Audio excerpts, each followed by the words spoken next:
Nityanand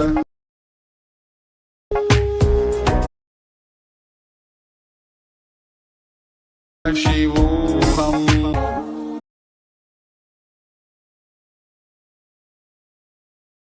Nityanand परमशिवोहम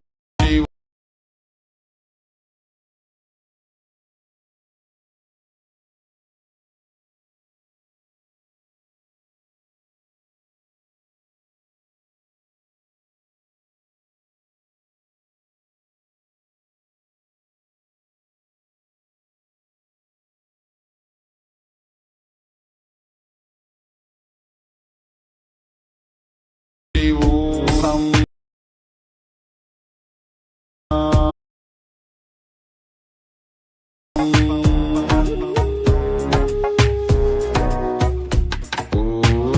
Nityanand परमशिवोहम Nityanand परमशिवोहम Nityanand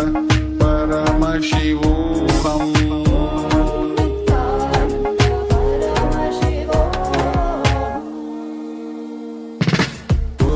Nityanand परमशिवोहम Nityanand परमशिवोहम Nityanand परमशिवोहम Nityanand परमशिवोहम Nityanand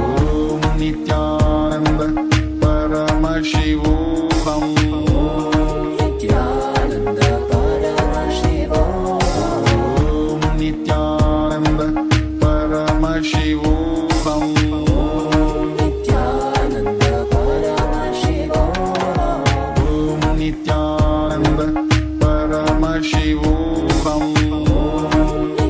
Nityanand परमशिवोहम Nityanand परमशिवोहम Nityanand परमशिवोहम Nityanand परमशिवोहम Nityanand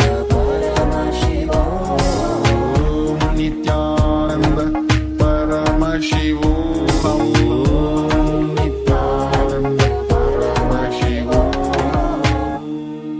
Om Nityanand परमशिवोहम Nityanand परमशिवोहम Nityanand परमशिवोहम Nityanand परमशिवोहम Nityanand परमशिवोहम Nityanand परमशिवोहम Nityanand परमशिवोहम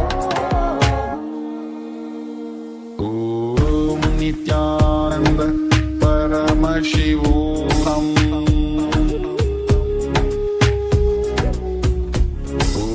Om Nityanand परमशिवोहम